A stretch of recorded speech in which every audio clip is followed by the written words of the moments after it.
Hello दोस्तों। आज की कहानी काफी रोमांटिक है। कहानी का पूरा मजा लेने के लिए कृपया अंत तक बने रहें।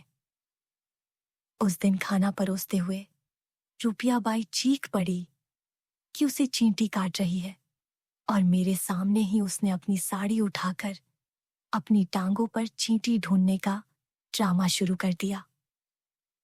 वह नजारा मुझे पूरे 5 मिनट तक रूपिया बाई ने दिखाया। उई माँ करते हुए वह मेरी ओर देखकर हंसते हुए चींटी ढूंढती रही। किसी तरह मैंने खाना खत्म किया और आराम करने के लिए बेडरूम में चला गया। दरवाजा थोड़ा खिसकाकर मैं सीधे बिस्तर पर लेट गया। इतने में बेडरूम का दरवाजा खुला और रूपिया बाई अंदर आ गई। वह चतुर औरत जानबूझकर मुझे धोता हुआ पजामा देने के बहाने आई थी। मैं दरवाजे की चटकनी लगाना भूल गया था, इसलिए वह सीधे कमरे में घुस आई। मुझे वह सब करते देखकर वह वहीं खड़ी हो गई और मुझे देखने लगी। उसके चेहरे पर जरा भी शिकन नहीं थी। वह मेरी ओर देखकर हंस पड़ी और आकर मेरे पास बिस्तर पर बैठ गई। उसने कहा, बाबूजी, मैं यहाँ आपकी खातिर हूँ। मैं आपकी सेवा के लिए हूँ और आप फिर भी ऐसा बचपना कर रहे हैं। मुझे पता है आपके मन में क्या चल रहा है। आप तो बिल्कुल अनाड़ी हैं बाबूजी। मैं आपको इतने दिनों से इशारे कर रही हूँ, लेकिन आप समझ ही नहीं रहे। आप तो बिल्कुल भोंदू हैं। मैं चुपचाप शर्मा कर बस हंस पड़ा।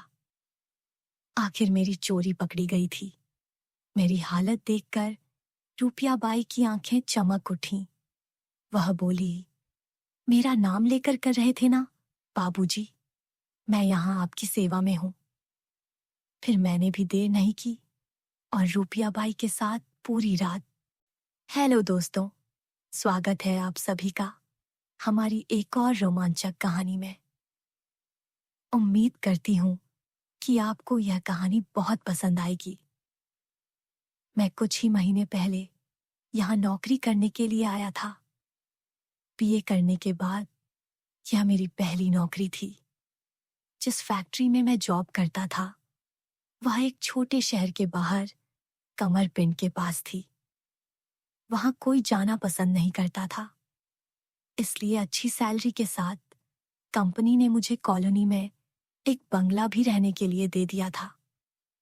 कॉलोनी शहर से काफी दूर थी, इसलिए नौकरों के लिए छोटे छोटे क्वार्टर भी हर बंगले में बने हुए थे। मैं अभी अकेला था। मेरा अभी तक शादी नहीं हुई थी। मेरे बंगले के क्वार्टर में रूपिया बाई पहले से ही रहती थी। उस बंगले में रहने वाले लोगों के घर का सारा काम काज करने के लिए कंपनी ने उसे रखा हुआ था। वह पास के ही गांव की थी, लेकिन कंपनी उसे फ्री में रहने के लिए क्वार्टर और थोड़ी तनख्वाह भी देती थी, इसलिए वह बंगले में ही रहती थी। वैसे उसका पति भी था। मैंने उसके पति को बस 1-2 बार ही देखा था। शायद उसका कहीं और लफड़ा था और उसे शराब की बुरी लत भी थी। इस वजह से रूपिया के साथ उसकी अक्सर लड़ाई होती रहती थी। वह अक्सर महीनों तक घर से गायब रहता था। रूपिया बाई मेरे घर का सारा काम करती थी। वह मन लगाकर काम करती थी। खाना बनाना, कपड़े धोना, सफाई करना, मेरे लिए बाजार से जरूरत का सारा सामान लाना, यह सब वही करती थी। वह मुझे कोई तकलीफ नहीं होने देती थी। उसकी ईमानदारी और मीठे स्वभाव के कारण मुझ पर उसका पूरा भरोसा हो गया था। मैंने अपने सारे कामों की पूरी जिम्मेदारी उस पर डाल रखी थी, जिसके लिए मैं उसे 5,000 रुपये देता था। उसके कहने पर मैंने बंगले के बाथरूम में उसे नहाने धोने की इजाजत भी दे दी थी, क्योंकि नौकरों के क्वार्टरों में बाथरूम अच्छे नहीं थे। गरीबी के बावजूद उसे साफ सुथरा रहने का बहुत शौक था। इस वजह से बंगले के बाथरूम में नहाने की इजाजत मिलने पर वह बहुत खुश हो गई थी। वह दिन में 2 बार नहाती थी और हमेशा साफ सुथरी रहती थी, वरना नौकरानियां इतनी सफाई से कहाँ रहती हैं। वह मुझे बाबूजी या साहब जी कहकर बुलाती थी और मैं उसे रूपिया बाई कहता था। मेरा व्यवहार उसके साथ बहुत अच्छा और संस्कारी था। मैंने कभी उसके साथ नौकरों जैसा व्यवहार नहीं किया। यहाँ आए हुए मुझे 2 महीने हो गए थे। उन 2 महीनों में मैंने रूपिया बाई पर एक औरत के रूप में ज्यादा ध्यान नहीं दिया था। मुझे उसकी उम्र का भी ठीक से अंदाजा नहीं था। हाँ, इतना जरूर पता था कि वह मुझसे काफी बड़ी थी। इस वर्ग की औरतें अक्सर 30 से 45 साल तक की दिखती हैं। मुझे समझ नहीं आता था कि उनकी असली उम्र क्या है।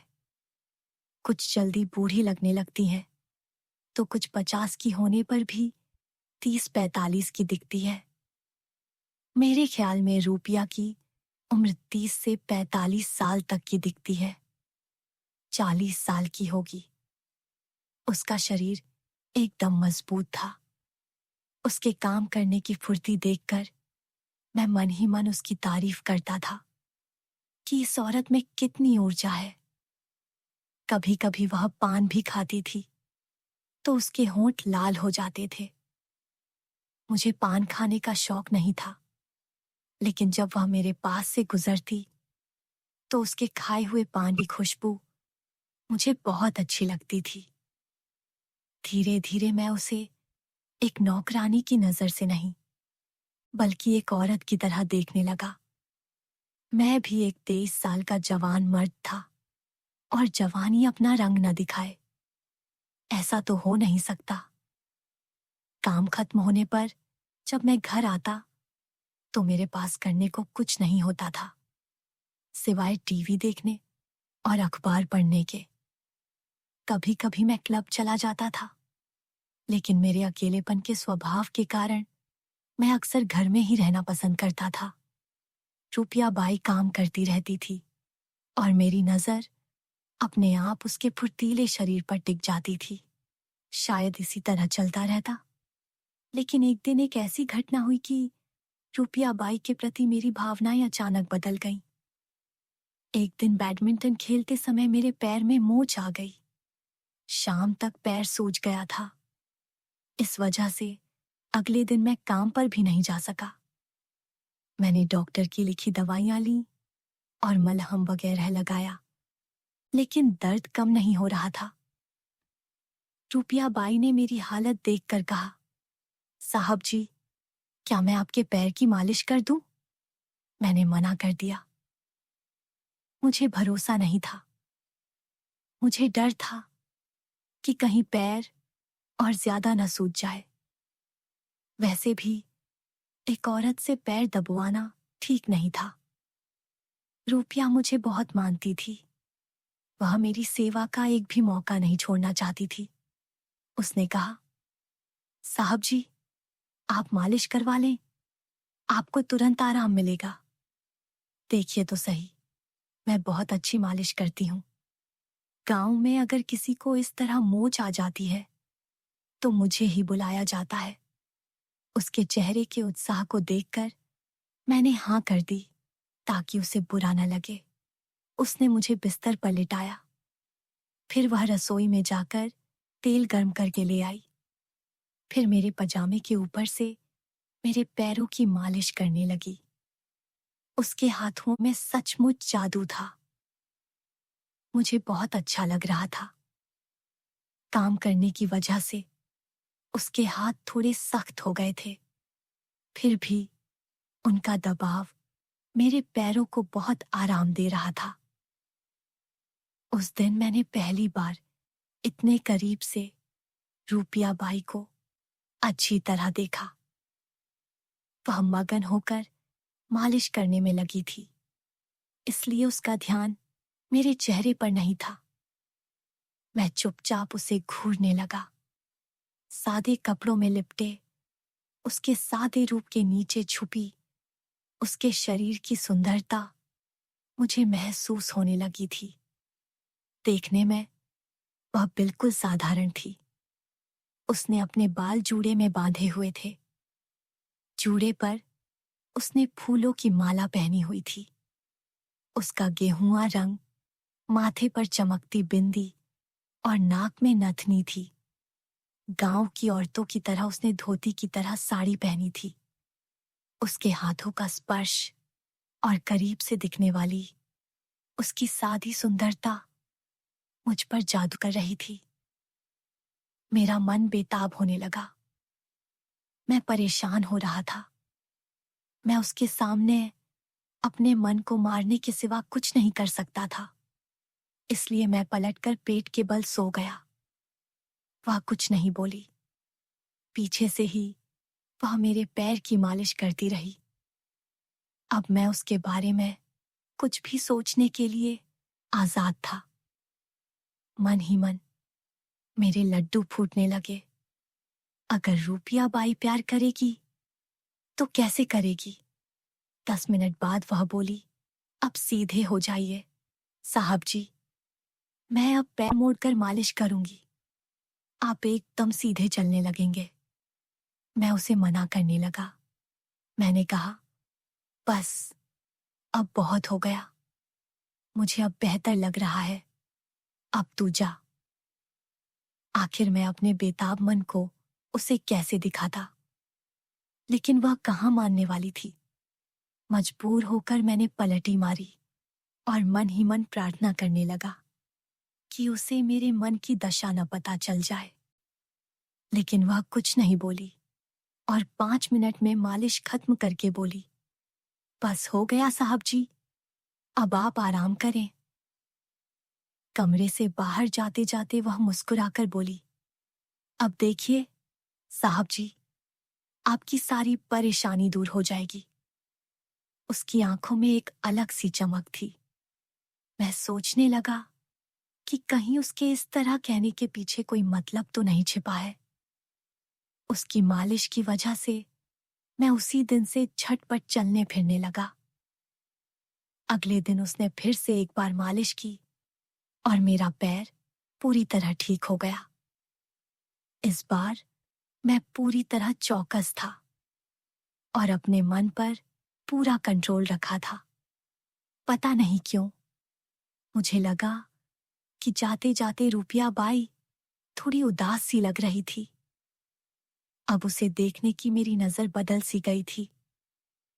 जब भी मैं घर में होता तो उससे नजर बचाकर मैं उसके शरीर को घूरने का कोई मौका नहीं छोड़ता था। खाना बनाते समय जब वह किचन के चबूतरे के पास खड़ी होती तो मैं उसे पीछे से देखता रहता। उसकी पीठ और गर्दन मुझ पर जादू सा कर देती थी। मैं बार बार किसी न किसी बहाने किचन के दरवाजे से गुजरता और मन भरकर उसे देखता। जब वह अपने पंजों पर खड़ी होकर ऊपर देखते हुए कपड़े सुखाने डालती तो देखने में वह बहुत अच्छी लगती थी। उसे भी मेरी इस हालत का अंदाजा हो गया था। लेकिन वह गुस्सा होने की बजाय बार बार मेरे पास आकर मुझसे बातें करने लगती। कभी बेमतलब मेरी ओर देखकर हल्के अंदाज में हंस पड़ती। उसका हंसना मेरे मन को बहुत भाता था। हंसते समय उसकी मुस्कान बहुत मीठी होती और उसके सफेद दांत और गुलाबी मसूड़े मुझे दिखाई देते। मुझे समझ आ गया था कि शायद वह भी प्यार के लिए बेताब है और वह मुझे रिझाने की कोशिश कर रही है। आखिर उस जैसी नौकरानी को मेरे जैसा उच्च कोटि का नौजवान कहाँ मिलने वाला था। उसका पति तो नालायक शराबी था। वह तो रूपिया से दूर दूर रहता था। मुझे यकीन हो गया था कि बस मेरे पहल करने की देर है। यह शिकार अपने आप मेरे पंजे में आ फंसेगा। लेकिन मैंने कोई पहल नहीं की। मुझे डर भी था कि कहीं कोई गड़बड़ी ना हो जाए। मुझे डर था कि अगर मैंने रूपिया बाई को समझने में कोई भूल कर दी तो बहुत बड़ा तमाशा हो जाएगा। वह चीख चीख कर पूरी कॉलोनी को सिर पर न उठा ले, नहीं तो कंपनी में मैं मुंह दिखाने के काबिल नहीं रहूंगा।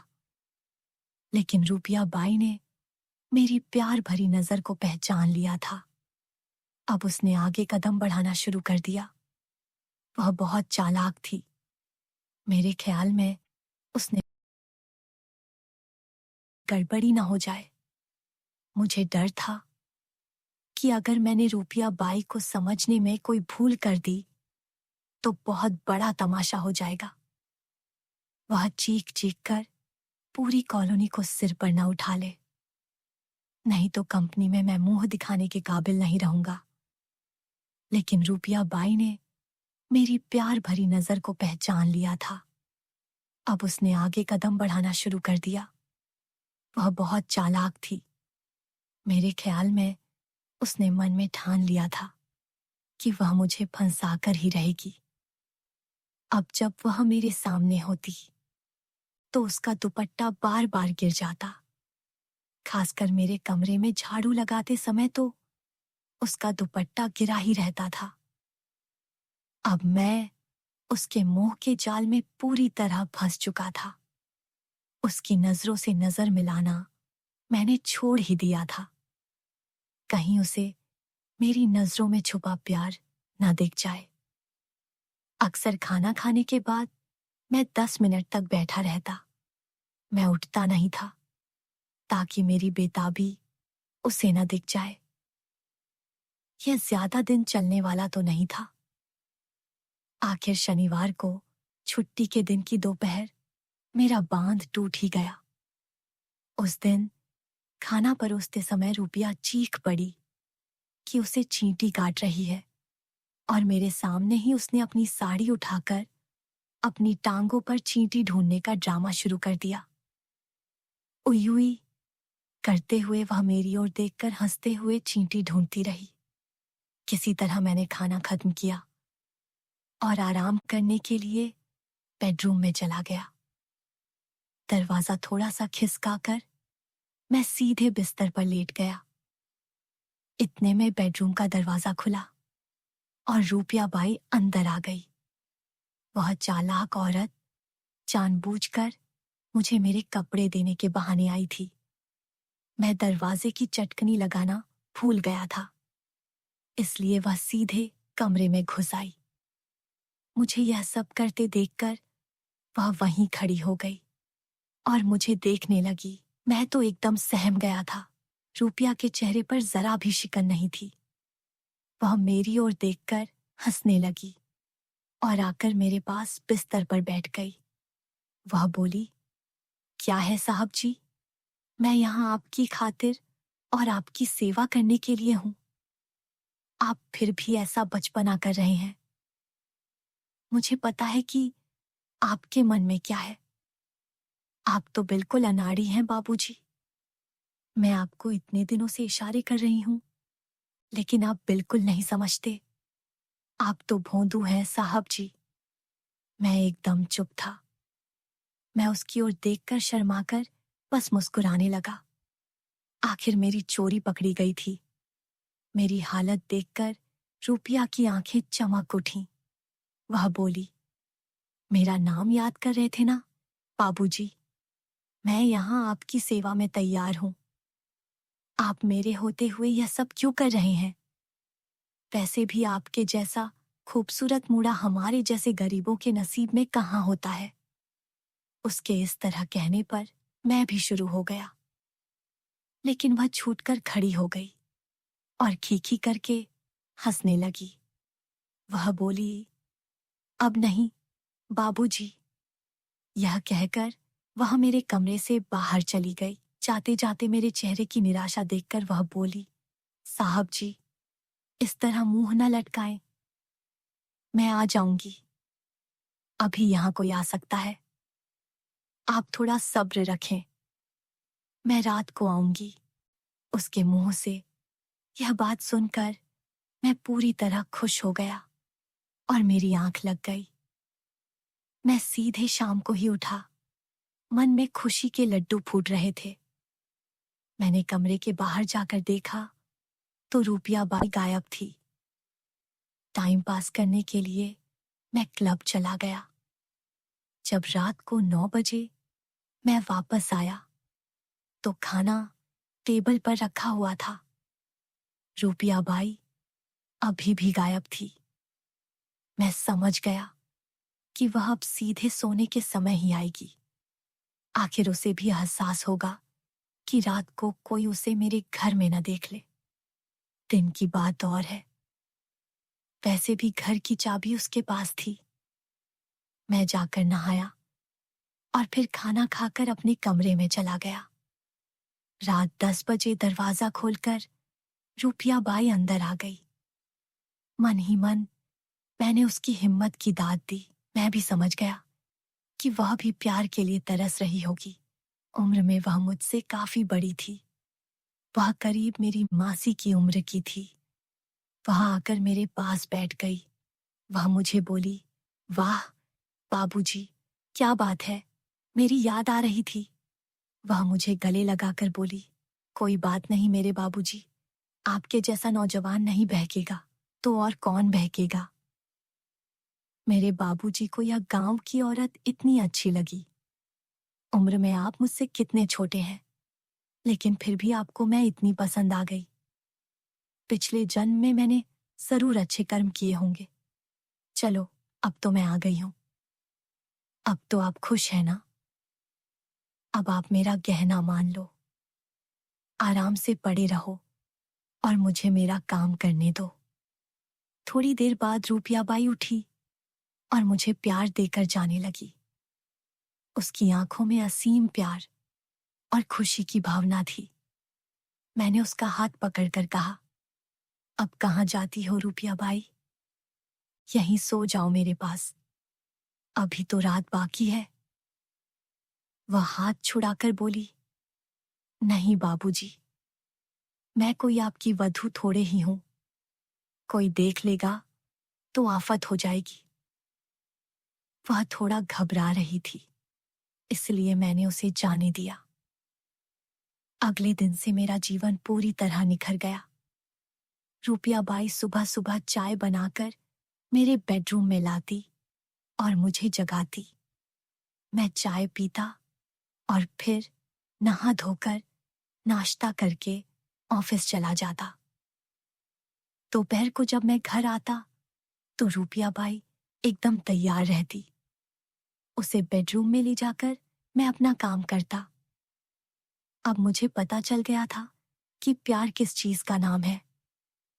उसके बाद वह प्यार से अपने हाथों से मुझे खाना खिलाती, जैसे किसी बच्चे को। फिर मैं ऑफिस जाने के लिए घर से निकल जाता। शाम को हम थोड़ी सावधानी बरतते। मुझे क्लब जाना पड़ता था। कोई मिलने के लिए भी अक्सर घर आ जाता था, इसलिए शाम को रूपिया बाई बस किचन में ही रहती थी या बाहर चली जाती थी। इसी तरह चलते हुए एक हफ्ता हो गया था। रात को माहौल इतना सुनसान होता था कि किसी को कुछ पता चलने का सवाल ही नहीं था। मैंने उसकी तनख्वाह भी बढ़ा दी थी। अब मैं उसे 10,000 रुपए तनख्वाह देता था। पहले तो वह पैसे बढ़ाने के लिए नहीं मानी। वह नाराज होकर बोली, यह मैं पैसे के लिए थोड़े ही करती हूँ बाबूजी। आप मुझे अच्छे लगते हैं, इसलिए करती हूँ।